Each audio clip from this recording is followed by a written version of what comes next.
Hi everyone, my name is Rajiv, but if that's hard to pronounce, that's totally fine. I'm also known as the assassin. Uh, Please don't be scared. I don't kill people, I only kill problems like scandal and negativity from Google and social. I also assassinate men to get to marvelous. So then you have like massive sales. So that's kind of like a small little skinny of who I am. As part of the small introduction, one of my claims to fame is helping Unilever and Lipton get into the Guinness Book of Records. We made the world's largest jigsaw puzzle that engaged 300,000 people every day for 6 months. And the net result of that campaign was it sold out a niche new novelty product in a super crowded market. That had never happened to either Lipton or Unilever in any market, much less their hardest market of all, India. And of course, they were like super stoked with that result. And there are like several other award winning works like that. Currently, one of the things that we're doing is we're helping brands reposition themselves as thought leaders because the goal is you kind of want, this is just my 2 cents on what I think most businesses want.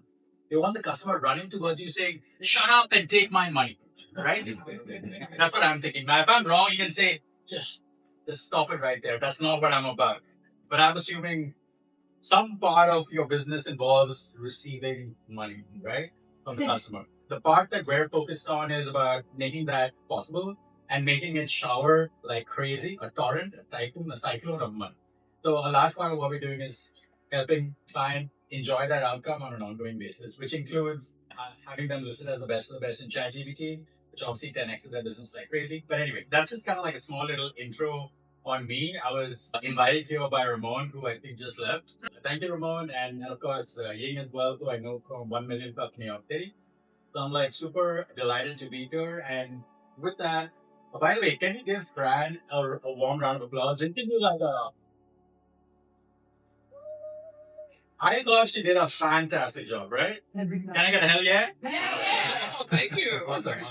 Okay, so with that, I think let's continue the class. Question one. Who would like to read question one? With case discussion questions, your opinion matters. These questions are meant. Oh, humanologist gin and tonic queen. Sorry. These questions are meant to spark discussion and reflection. They are not graded or collected, so be honest and ready to share your perspective with the group. Think critically and jot down the answer that comes closest to your view, or write in your own. When Pat suggested that Liz sell her company, Liz responded with selling? You're working 18 hours a day now. You certainly don't need any more hours. If you were Pat, how would you react to that statement? It is what it is. It's what's gonna make you thrive. If you don't do your work, if you don't do the legwork, you're not gonna succeed. Yeah, thank you for that. So, one of the statements she's making here is you're already working 18 hours a day now. You certainly don't need any more business. So, what is the assumption that I guess the daughter is making when she's saying that? All right, so my name is Celine Williams, and the business is Cypher Barber. And I believe the assumption that she's making is that she's going to continue to work and try to do whatever she want to do or whatever with her business because she says she's working 18 hours already. How you going to do that and start something? So I think the assumption was that she's not going to quit a job. Yeah, thank you for that. So there's this, based on what you said, there's this concept of working hard and working smart, right? And I think that's something that you touched on. And one of the assumptions here is that I'd like for you mentioned one part of it, which was the efficiency part of it. I'd like for all of you to just think about what else is she doing or not doing, which is causing for her to be working these long, super long hours. So you're thinking about it operationally, right? I'd like to invite you to think about it strategically. So, looking at it strategically, what are some of the thoughts here? So, strategically, I mean, you're focusing on she's got to do this and maybe she needs help in doing that. Strategy is why you decide to do that in the first place. What is the thought that precedes the action? Assuming she's working 18 hours, I mean, her business seems to might be successful, so that's why she's has a lot of clients and she has to dedicate her time and focus to try to attend to those clients. Okay. Is there another point of view? So strategically, I'm going to speak about my business in particular, Jimena Gin and Tonic Queen. So there was a person that has seen me in events, and we've become kind of friendly because we go to networking events together. And she reached out to me last 2 weeks ago and proposed to me like, I want to help you grow your business. I really believe in what you're doing. And I think strategically, it's a good move when I'm in conversations with her because she basically said, I can help put your business and what you're doing in front of people that will hire you. And you don't have to hire me like per hour, if you will. Each client that you get, I want this percentage. I think strategically this helps me because I'm a one-woman show right now. Yes, thank you. So what you just said, what do you call that kind of a person? Do you know? Does anyone know? Business development. Yes, I'm in broadly, but Micromanager? Sole proprietor. no, it's called a referral partner. Referral partner. So referral partner is a simple way of saying it. If you want a fancy way, it's called channel partner if you want to be a corporate. Basically, the reason why it's called channel partner is because basically we have different sales channels. Think of it this way. Think of it like there's many roads that are all leading to the same destination, right? You could take Broadway, you could take, Fifth Avenue, Sixth Avenue, 120th Street, whatever. There are like so many ways that you can even take a ferry, right? But there are many ways that are all leading to one place, and each of those ways are processes that are trying to help you get to some result. This woman, it can't be 18 hours a day doing I can't do everything at the same time. Right. So what she just said is if you have, just think, right? So if you had 1, 2, 5, 10 channel partners, what would that do for your business? Speed up the growth. Then would she have to work 18 hours a day? No. I mean, yes and no. I mean, right. Because it's the same question that you gave to him. If he had like 5,000 clients or 18 schools, can you really handle that? But not a defense, but what I'm trying to do is my goal is to get at least 2 events. Why this partnership, this channel partner, what is it? Referral partner is going to help me is by myself, by word of mouth, and by just my emailing and by my marketing strategy. I don't know how long it would really take me to be able to get 2 events per week. But if I have this extra set of hands and eyes and mouth that can vouch for me and help me out, I think it'll be good. And I'm not paying her by the hour. I'm giving her a small commission of what the sale is. So I really think I'm very happy that she reached out and said, hey, let's do this. And we'll see what happens. I'll tell you in a couple of weeks. Please do. Share the exciting update. Yeah, go ahead. Well, as far as like Coach Nicola, Demont Consulting, as far as like working an 18-hour day, I'm always trying to figure out ways to do things smarter and not harder. Like I got put in admin. I am not an admin person by any way, main sheet. I never wanted to be inside. Just leave me outside in the car and I'm good. But I got stuck in an admin office, not only an admin office, a headquartered admin office. Not only a headquartered admin office, a headquartered admin that was supposed to be staffed by high-ranking supervisors. One who just decided to quit, so I got her job. Another one, when they changed the system, he was like, "Oh, that's too much. I can't do that." I got his job. So I ended up with like 4 jobs. Wow. Right? Nice. That's awesome. Props to you for inventing that system. Yeah, hold on. That's amazing. Can we give her a warm round of applause? Before we go to the next question, just want to check, does anyone else in the class have a point of view that they'd like to share? I think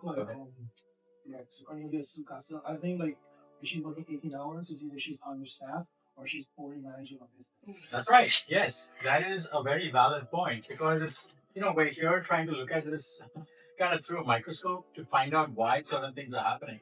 And it's not just, oh, she's such a hard worker. She works hard for the money, So the point is like, there is another way, right? I mean, she could be like spending her entire life in the thing, but then she came up with this way of doing it. Now, it's like systematizing the entire process.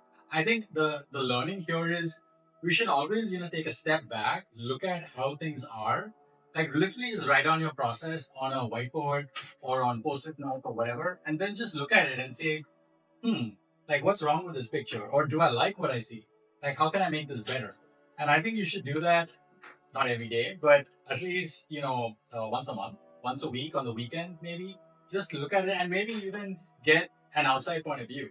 What do I mean by that? I mean, like, talk to like your friend who has nothing to do with your business, nothing. And then just show it to that person and ask him or her, like, does this make sense? And then they'll tell you in 2 seconds, huh? Well, like, why are you doing it like this? And then you'll be like, oh, snap.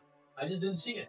So the point is you have to, bless you, kind of just always keep observing and try to tweak your process, not to be obsessed with just tweaking, but just to get a point of view. And then just ask yourself, does that point of view make sense? Does it allow me to move closer to my goal? Or is it just a distraction? Because obviously if you ask 10 people, you'll get 10 different point of views and then that doesn't really help anyone, right? That said, I want a lot of customers. I don't care how small they are. Would you prefer having small customers or a few large ones if the total profits were equal? Why? I'm gonna say both. You want like multiple streams of income, and that will ensure like steady cash flow to have small customers in a small pot and the larger ones. Like I know personally for me, for the nature of my business, that's exactly what I'm speaking to right now. The large customers would be the school districts, and the small customers would be parents who are seeking private speech therapy. Because when I research my biggest competitors, the ones who are the most successful are the ones who have this type of model. When it comes to speech therapy, it's very seasonal. During like the holiday season, I don't get much referrals from private companies, but during the holiday season for school districts, that's where I get a high influx of referrals. So like that manages my cash flow and ensures that my business is able to scale and provide multiple kind of things. Some campus speech, private speech therapies, school district contracts. So I think the answer is Okay, that's an interesting point of view. Does anyone else have another point of view? Maybe a contrary point of view?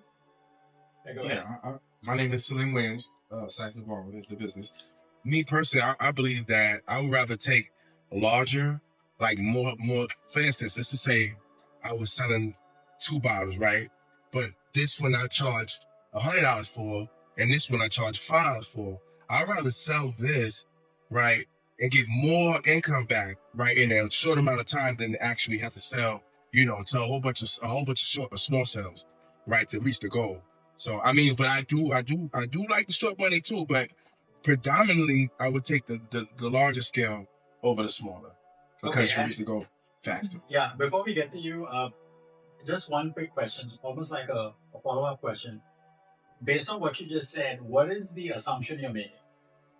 The assumption I'm making, they could afford the big bottle. Or what other assumption are you making?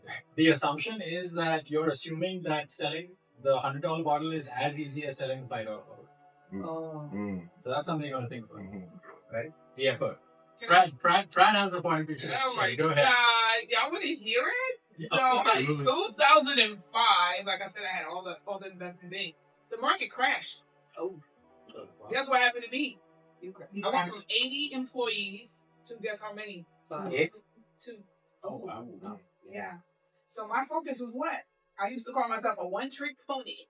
That's what I was. My focus. I was a one-trick pony. Seriously, you know what? You learn a lot from your experiences. So when you think about selling a $100 bottle and then selling $5 bottles, why can't you sell just like Maggie said? Right. I have a question. For the small customer and the large one, what if the pricing model in my business is the same? I'm gonna hold that thought for a second. Is the same for small or large? It's not the same. For small, it's more expensive as the number of cocktails becomes more. The price starts dropping. But somebody calls me today for 30 cocktails. Even if it's just a private event, is the same as if a corporate large company calls me for 30 cocktails. I'm going to give them the same number.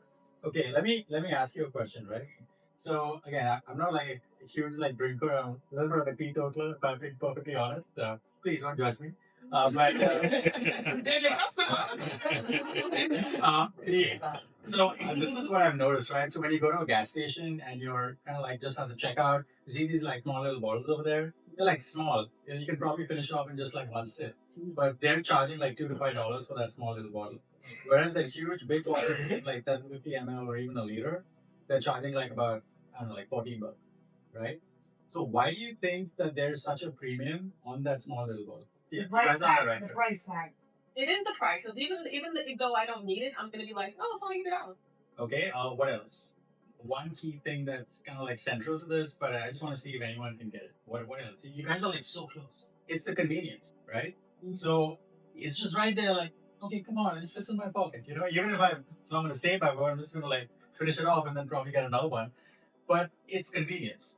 So there's a premium attached to convenience. Is that why, you know, like if you go to the supermarket, the big Poland, the gallon Poland in spring, it's like $1. But if you get the small one in the fridge, it's like $3. Yes. Yes. Now, why do you think that Because is? nobody wants to carry that big old gallon around. I can just pick up zoom fast.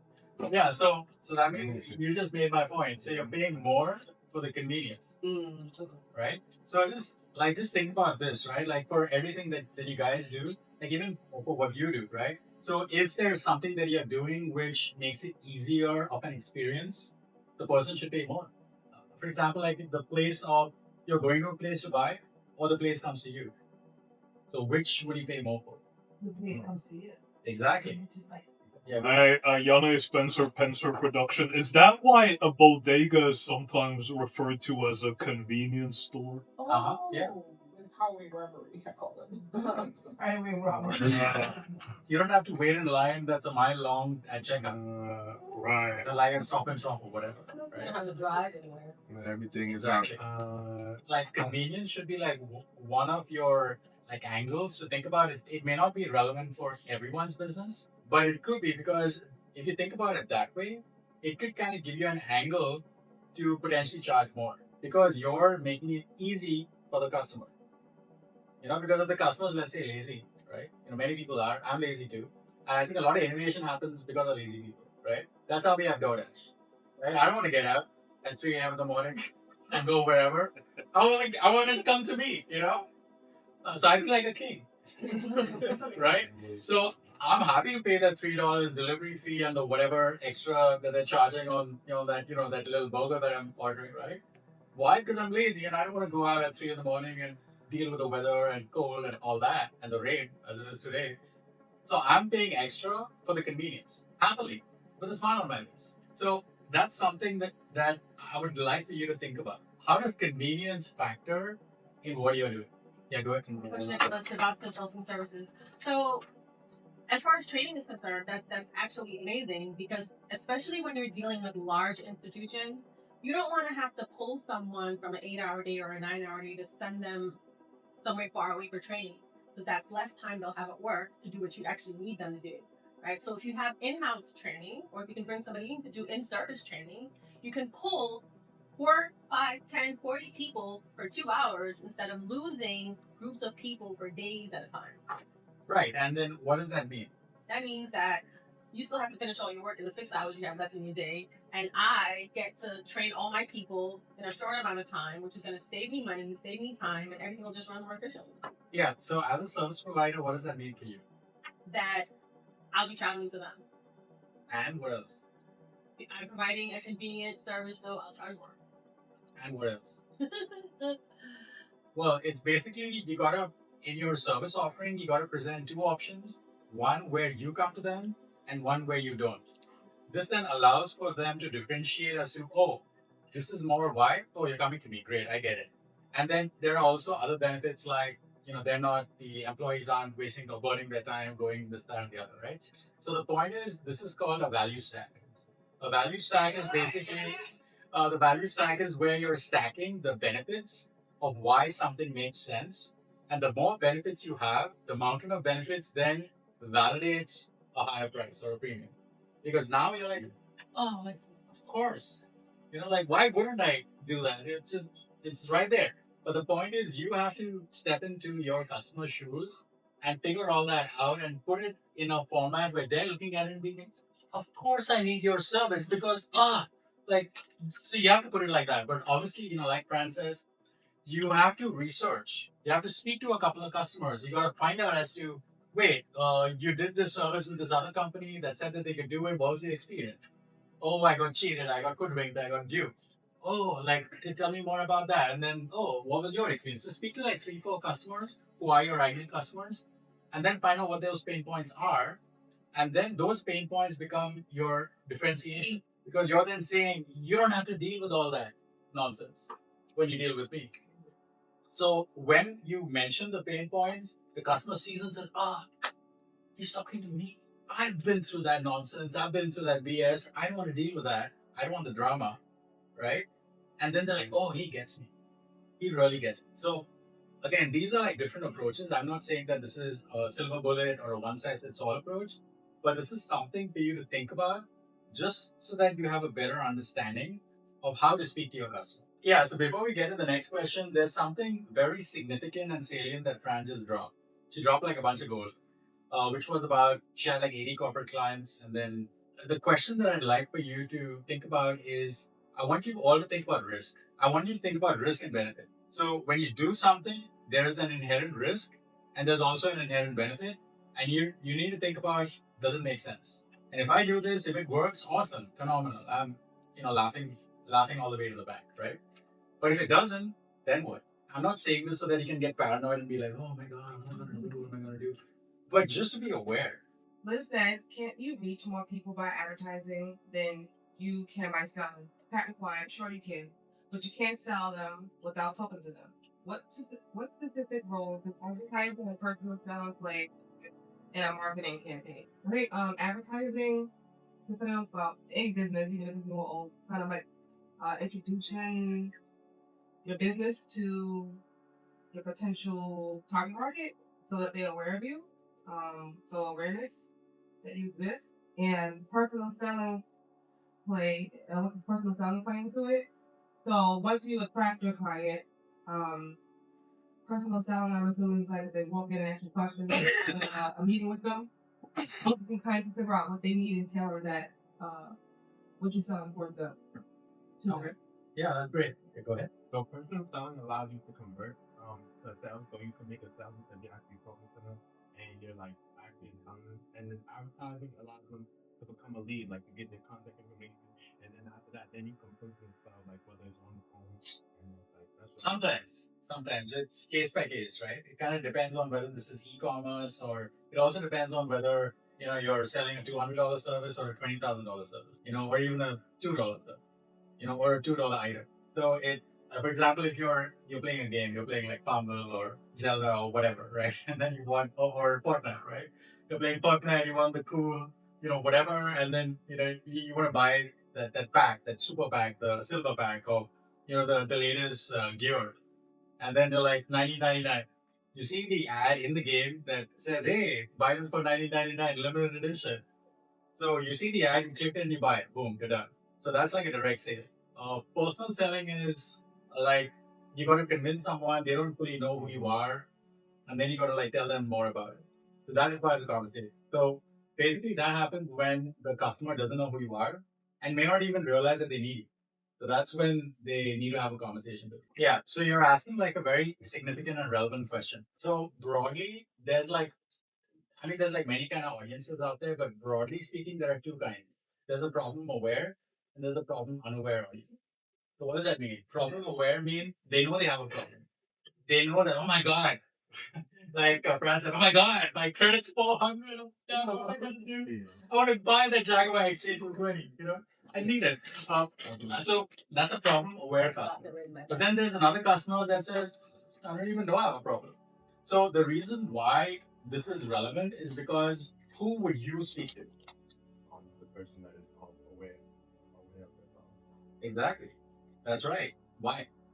Because they're aware of what's keeping them back, why they're paying more, what's stopping them from getting that Jaguar, and what their goals are to like achieving that. And they know if I solve this problem, they're closer to getting that high limit credit card, getting that home or stuff like that. Wait. Catch it. You got it. Hey, you rocking it. You on Can I give him a warm round of applause? Yeah. These are people near and dear to you. You help them out, and a testimonial, yes, a written testimonial is good. What's better than that is a video testimonial. When somebody says, and again, I'm just doing this just for making the social talk for impact, but oh my God, he was best. He changed my life. Something like that. Not exactly that, but because I'm like a little extra, but I'm just saying, right? Like something that talks about I did this and this happened, and this is the service that I use, and you need to use it also. So the problem, the solution, and why I think you need to use it. So those three pieces needs to be in one whatever they say, and it doesn't have to be some long TED talk. It could even be like 20 seconds. Could that be the case with other, not just his sort of business, but other businesses? Like, oh, if I give you something for free, then I'll make a post or a comment or make a video saying how much you liked it. Yes. Okay. Yes. In fact, this happens all the time, everywhere, wherever you go, to the point that you get like 20% off something when they give you a 5-star review. On Yeah, Google. like that. Okay. Like restaurants do this, services do this, massage spas do this, like everyone does this. Yeah, I just wanted to add something to what you said. Like, I think like I think you could think bigger. Like, you help like these 5 people. I think you could think a little bit bigger. It's not like talking about them in terms of your relationship to them. You can say like, hey, I help a teacher that works at this company, or I help a single mom or something. So you can identify like their name and like let's say like right? I'm just gonna make something up real quick. She's my sister, right? So instead I said I help my sister, I said I help Himena. She works for Genetics, so I have a relationship with Genetics now. So I'm saying like you could take what you have and just think about it bigger. Understand? Basically, just to answer the question that you just asked earlier, you said about Facebook ads and people come there. So the thing is that yes, Facebook ads are very effective, but in order for Facebook ads to work, you need to understand the psychology of an ad. It's like going on a date, right? So if you go on a date, you don't just like go for the kiss, right? Do you? I mean, I don't know, no judgment. But I mean, psychology of a date instead of an ad. right? So like you're going on a date and they say like, hi, hello, my name is blah blah blah, whatever, right? So advertising is kind of like that, where you kind of have to first introduce yourself so they know that who the hell you are to begin with. Hi, hello, hi. So the first part of it is awareness, like it's not who are you, right? And then the next set of ads are, hey, this is what I do. And the next set of ads are, okay, here's how you benefit. And then you try and close it. So that's called a funnel, right? So what that means is you need to have 2 sets of ads on the top of funnel that says, hey, hello, hi, this is who I am. Then you take them to the landing page, and there's like another set of ads saying like, hi, I do credit repair, and you need an 800 score if you want, blah, blah, blah, blah, blah. Okay? And then the bottom of the funnel is where you close them. And guess what? If you act now, I'll give you 20% off your purchase. And then you have the countdown clock going tick, tick, tick, tick, tick. So that's what you need. Why? Because somebody's like on social, they're scrolling, they're seeing stuff all over the place, and they need to see you at least 12 times before they even notice that you're trying to get their attention. Hey. That's kind of like how it is right now. The data tells us you gotta touch someone 12 to 15 times before they even realize that you're trying to get their attention. That's almost like a first contact situation, right? So if you approach it that way, you'll have far more success than trying to just close them on the first shot. Yeah, go ahead. Yane Spencer Pencer Productions. Yeah, the intro is good, but does that work on some sort of a social media post like a reel? I'm talking about the intro coupled with what you're doing. Because wouldn't that have to happen preferably within 5 seconds, latest 10 seconds? Yeah, so it's actually 3 So seconds. are you gonna have time for all of that? Like, hey, Yanni Spencer Pencer Productions, I do philosophy and comics. Yeah, am I gonna have time to do all of that within 5 seconds? No, so that's the thing, right? You have to break it down into small pieces. So piece 1 is, this is who I am and this is what I'm about. So it's got nothing to do with anything else. And the thing is that this is something that I learned in advertising, which is there's this thing called single-minded proposition. What does that mean? It means that every message needs to be single-minded. It means that you need to have just one core message in whatever you say. You can't be saying 10 things. Because if you say 10 things, guess what? You remember 0. But if you say one thing, there's a high likelihood of your takeaway being that one thing. That's why your message has to be laser focused on just one thing. And even if that one thing doesn't resonate with that person, that's fine.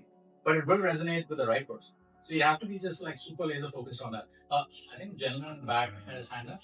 Yeah. Rock, Kingdom Real Estate Group. I had a question for the brother with credit. So what I say, what I do all the time has a lot to do with helping people fix their credit to do it, right? To buy houses or look at houses, apartments, whatever. Because without credit, you can't do it. You keep using the word help. I helped my girlfriend. I helped. Define the word help for me. So it's position. So I would tell you exactly what you repair, how you can remove it, what type of trade lines or what type of accounts you can add to your credit report in order to increase the likelihood that you can get approved for that auto loan, mortgage, or that high limit credit card that you're trying to chase. So okay, that's what we're gonna talk after class. Because I absolutely would need your service. I have a few people who are looking for things, even though they are veterans. Also have people who are looking for regular houses who definitely could use some form of credit cleanup or some credit. The word you used was positioning, some form of credit. So definitely interested. Hell yeah. So what just happened here? Connections, Network. networking, What else? support. So what else for me? Referral partner. Referral Sure. So I want you guys to think about you're not trying to find your customer. Ideally, you want to find the person who knows your customer. Why? Because then they'll send them your way all day long, just like he's going to do. Right. Hopefully. I mean, no pressure. I said that. I said what I said. But the point is, if you multiply that by 10, Right. now you have potentially 10 people coming your way and you don't have to do a damn thing. Right? Facts? Right. So that's what we're talking about when we're talking about. So you don't have to be the you gotta do it when you gotta do it. But doesn't have to be that way all the time, right? Okay. Liz asked, how do I find prospects? How would you answer her? Partners. Referral partners. Partners, right? Okay. And does anyone have let me kind of ask you, right? This is like an open question to the entire class. Prospects. This module is called prospecting. Who is a prospect in your mind? Same thing, prospective customer. She said, okay, one way is referral partners, right?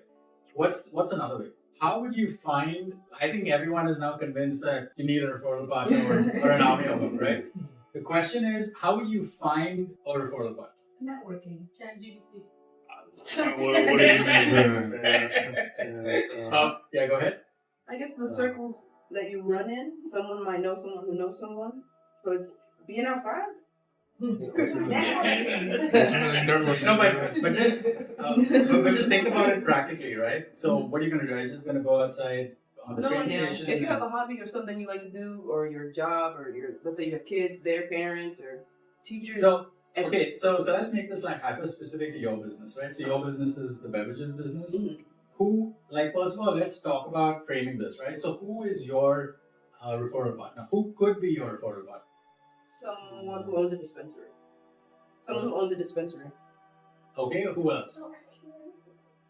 Coffee shop. Coffee shop, tea shop, bakery. Right here. Someone who makes drinks as well. Okay, who else? Who else? Think broader. You're kind of thinking in just like one lane. Just expand that. It's considered a mocktail. Think broader. Yeah. Okay, like who else? You're kind of on the right track. From maybe local bars. Okay. Who else? I want you to think about who, the person that she wants is someone that knows her customer, but isn't actually her customer. Besides local bars, you mean? Party Yeah. goers. Party goers. Yeah, you're very close. Yeah, go ahead. So Clubs? I'm not fully sure, but I'm just guessing because we're talking about her supply. People her suppliers, people that selling cannabis, or people that are where we should get your tea. I don't know. I mean, she did say dispensary already. She did? She did, yeah. I was thinking distributors. Yeah. You know what? Because weed is legal now. I mean, you can buy it in the store. How many stores do you know that are currently stocking your bottle, your tea bottle? Yeah. Can I just add something? Mhm. So there's several like Comic-Con for comics. There's several of those for drinks. Mm-hmm. And there's one that just was created last year, which is called Drinks with Benefits, which is for non-alcoholic. And I have the people, I Drinks with Benefits. So Drinks with Benefits was a non-alcoholic thing that happened in the city. Big. When I tell you big, it was like 2 floors, really well organized. The top floor was all non-alcoholic. There was the bottom one had drinks that were infused. I just realized that. I don't know why it just like rang. a speakeasy. If you think about it, you guys are in the same business. Yes. And Just the on different difference sides. is she's doing more corporate and you haven't found your niche yet. Yeah. So if you think about it, there's maybe some synergy here that she can introduce your brand to people, and then instead of you being a one-man show, you guys could do Yeah, so 2 men. No, you would eventually get more people. Then we believe of 2 men now. right. So kind of like where I was going with the question was, when you think broadly, even laterally, is a good referral partner for you could be an event planner. Oh. Someone who does parties, Sweet 16, maybe not considered, but like weddings, anniversaries, things like that. Actually, Like, house parties even. In a bridal expo that I attended, there was one of the stands was a mocktail bar. Right. One of the stands at the bridal, I went to because one of the niches I want to start tapping into is the wedding industry. And there was a guy that only does mocktails. He had his stand at the shop at the fairs, the trade show things. Right. So again, like by thinking about an event planner, you're just thinking super strategically. Okay. Why? Because the event planner is doing like 20, 30 events a year. And if he or she can get you into one or all of them, just think about what that'll do for your business. Right. Yeah. Okay. What'll it do? And also like holistic retreat or holistic. Food and wine festivals. So I think everyone is clear as to who a potential referral partner is, but now this is kind of like an exercise that I'd like for everyone to do. I want everyone to put their hand up and tell me who your referral partner is. And by that I mean, what is their role in the world, their profession. Like we just established that one referral partner for her could be an event planner. So event planner is a kind of profession. So I want everyone to think about, based on what you do, name just one person by profession who could be a referral partner. Because that will then allow you to just go big real fast without you having to go crazy. So let's take 20 seconds and think about just one profession who is adjacent to your ideal customer who could be a referral partner. It doesn't have to be right, but what I'm trying to do here is I'm trying to get you to start thinking strategically so that you can start getting the benefits of it. Yeah, you have your hand up. I would argue that a referral partner can be anybody who likes what you do. An optimal example, I had a instructor once who used to hand out assignments in the traditional paper format as homework. And one day when I turned in my homework, I did a little sketch on the back. Yeah, just as a little gift because I liked what they did do, and they were impressed about the sketch to the point where they plugged my work in front of the entire class real quick, saying that Yanni draws, he makes comics, this, that, and the other.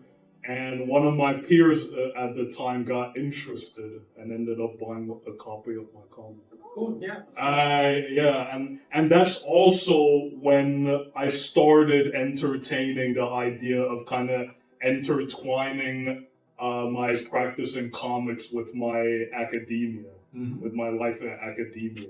Okay, that's great. So that's definitely one referral partner, and I want you to think of more. Yeah, you're definitely on the right track. Who else? Yeah. Could you do car dealers as well? If you want to do for event planners, showroom managers for all the events that I do with the design industry, and office managers for any office parties. Yeah, absolutely right. Anyone else? Yeah, go ahead. Michelle, my marketing skills of life when I teach CPR on first aid. It's funny that you brought this up because just today I was at a job workforce event. And it's a non-for-profit organization for the community. And I offered him to teach CPR for his organization.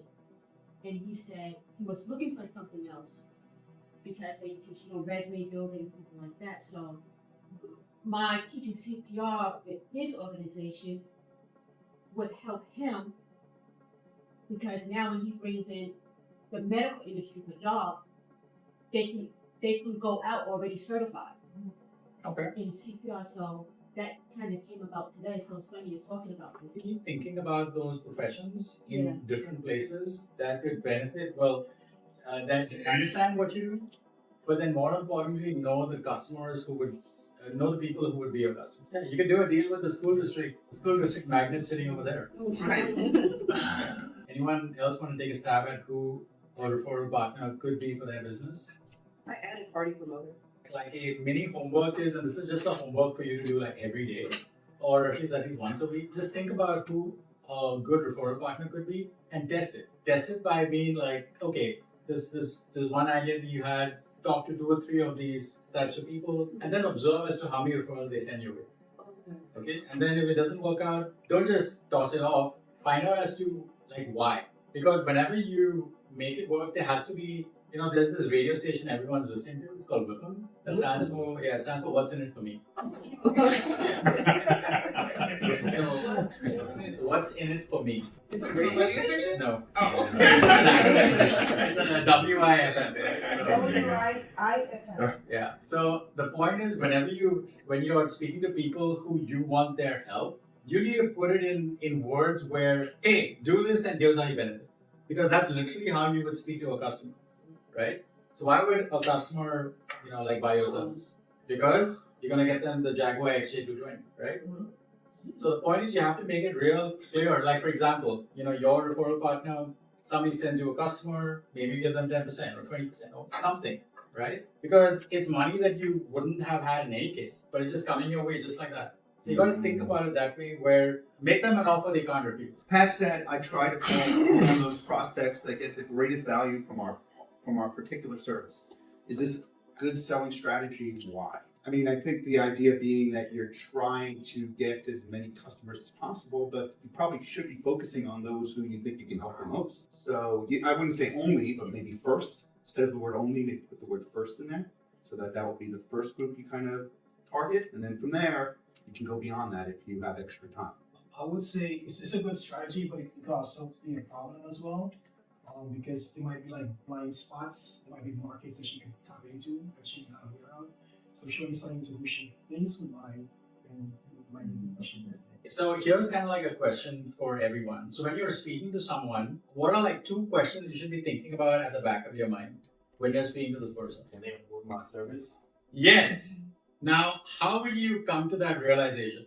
If they are part of your target market, of your persona, like your customer persona. No, but how do you know? You kind of have to be upfront about your price in the conversation. It has to be like relatively quick in that conversation. Because why?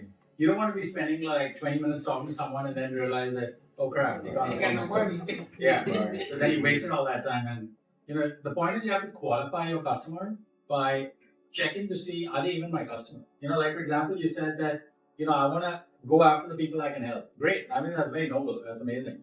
But what if the people that you can help can't afford you? Then what? Are you still going to go after them? Probably not, right? Right? Mm-hmm. So you have to figure out, like, are they my customer? What are the attributes of what my customer looks like? Mm-hmm. And if they meet that minimum criteria, then I'll go for it. And there are obviously ways of establishing that. One way could be, you kind of ask them some like probing questions about, have you worked with someone else like this before? How much did you spend? What was your experience like? To see if they've even done this before. Because if they haven't done it before, okay, like maybe it's a problem. If they have, maybe there's a high likelihood that they might choose you.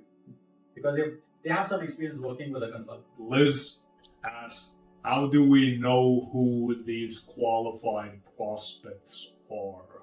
How do you go about identifying qualified prospects? Liz stated, you have to go to them if you are going to ask questions. Then she asked, where do you start? What would you tell her? She was asking, how are you going to identify the people to speak to? Like, think about who is going to be the person that's going to buy your product. Like, for me, it will be somebody either in HR or training and development. So what area I would start in first. Sometimes I just go to the secretary because they got more power than you can imagine. So this is basically kind of like ties back to the partner, to the referral partner. To a degree, because right? you can ask them. I would start by contacting the office manager, the showroom manager. Like, that's who I'm going to go to first. Yeah, and what would you ask them?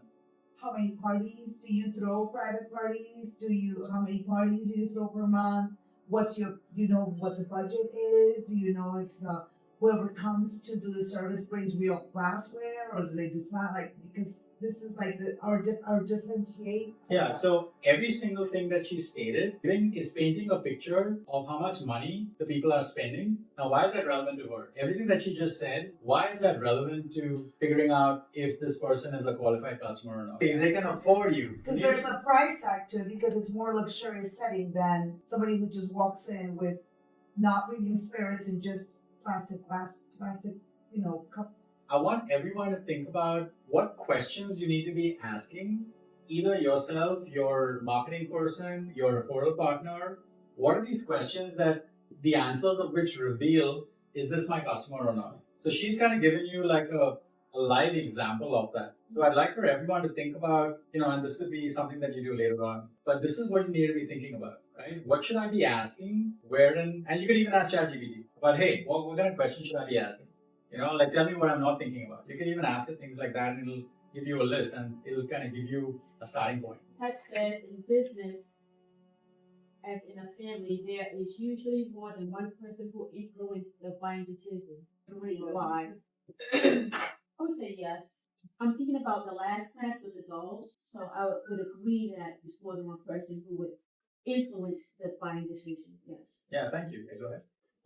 Yame Spencer Productions. Intuitively, I want to say yes. Usually, another person, at least one person, other person, influences the buying decision. But what if there are other factors? What if it depends on whether they're living solo or they have their finances kind of conjoined with at least one other person? Mm-hmm. Like in the latter case, chances are that y'all would have a bunch of common bills also, and you might desire to go grab a beer or a mocktail or whatever with one of your buddies, but mad amounts of bills are coming up in the household, mortgage, electricity, utilities, what have you, and you just can't do it this time around. Okay, and so let me just kind of help to reframe this question. The influence, when does it come into play that someone would influence a decision? Let's just take okay, what's the last thing you bought? Let's say on Amazon or Temu or wherever. I think the last thing I bought was a Razer card from my phone.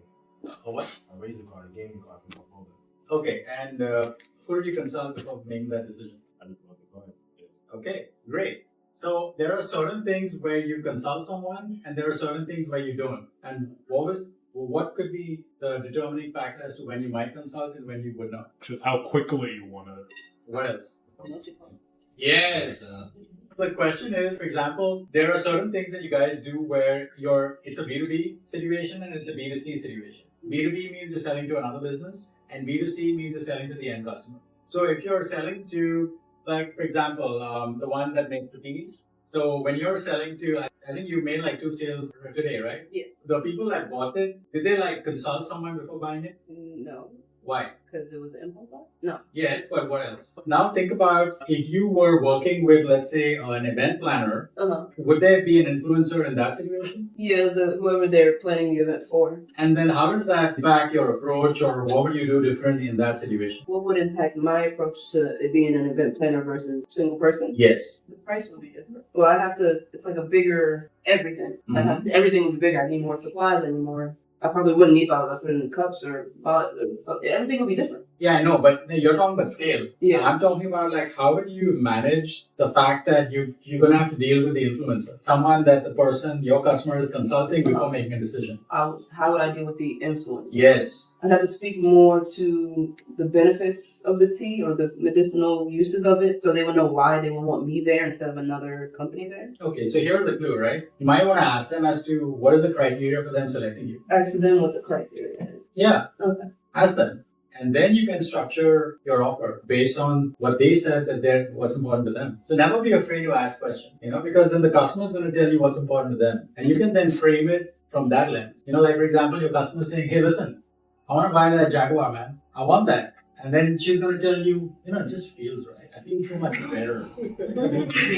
In that, getting out of that car, coming out, with the car being over there. And, so the point is you then have an idea as to why it's so important. And then you can use that information, that intel, to then say, hey, do this like this, do it like that, and 2 steps closer to getting that car, 2 steps closer to making the down payment or whatever. So the point is you need to find out why. And also, what is the reason as to why you and why not someone else? Ask her. What are you thinking of? You're shopping around, so what are you considering?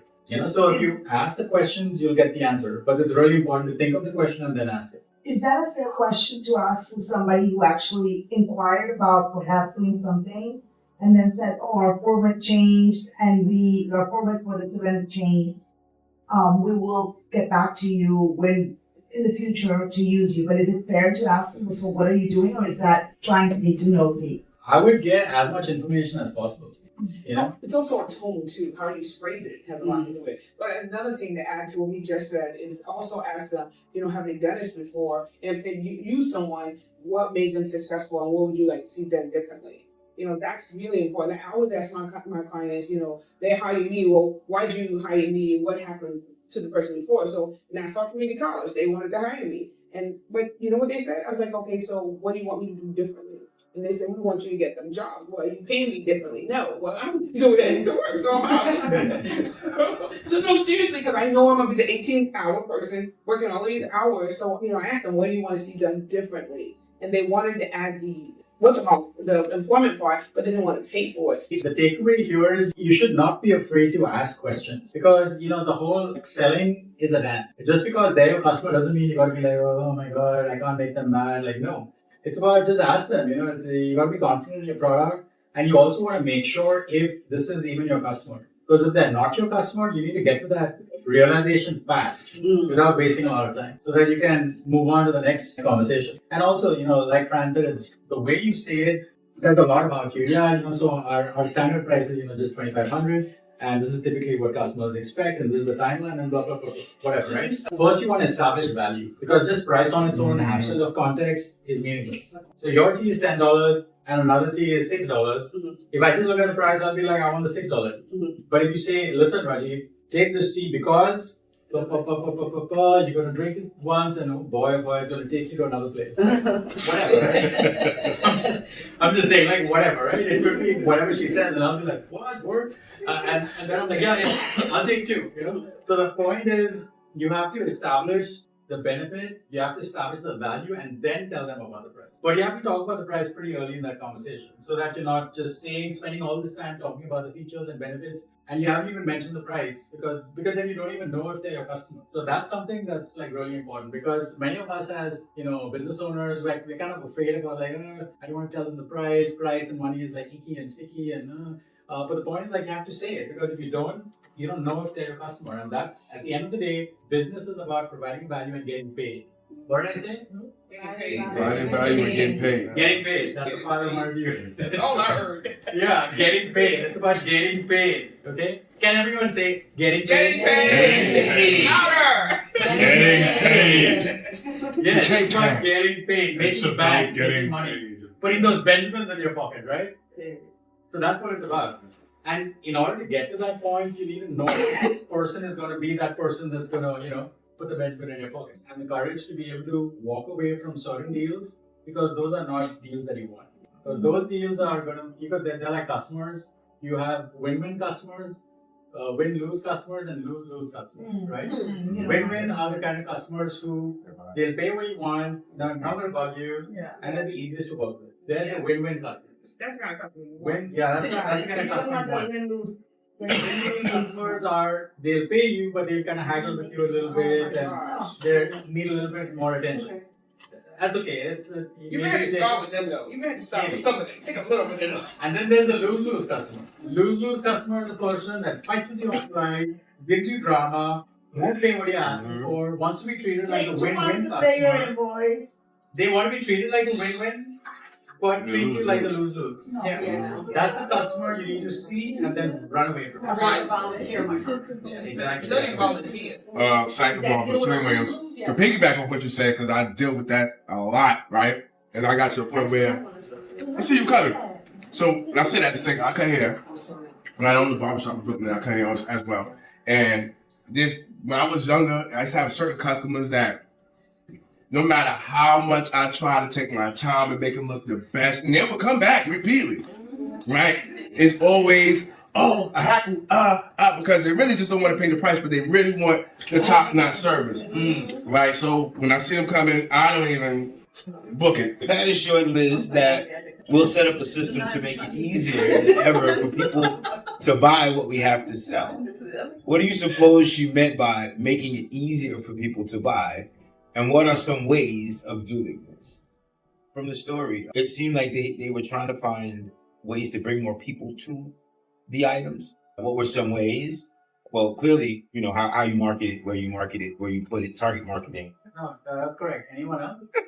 Me, my mom, she Free. ways to buy. If they know that the returning customers are buying every 30 days, they can probably have like a membership. Did everyone hear what she just said? She dropped like a bunch of gold. So the point is you got to be creative in making it easy for the person to buy your service. Again, you don't have to bend over backward, but you have to, within reason. Give them a payment plan, get their card on file, an auto bill type thing. But also, it's about your approach, right? Are you like easy to work with? Are you easy to get along? Do you provide them that experience? Within 2 minutes of you speaking to them, do they have a smile on their face? What's their vibe when they're dealing with you? You're empathizing with them, you understand what they're going through, and then you're providing them a solution to help them get to where they're trying to get. So the thing about setting up a system, it's about making it easy for them to buy by financing, subscription, etc. But the other side of it is also the personality. How are you treating them? How do you show up? How do you communicate? Because all those things contribute to whether someone will say, yes, you're my guy. When we're talking about the testimonial, make sure people are talking about how easy it is you are to work. Because sometimes that becomes the deciding factor. You might have two people that offer comfortable services, professional, but one person is nicer. So guess what? When the person is deciding, they're going to go for the nicer person.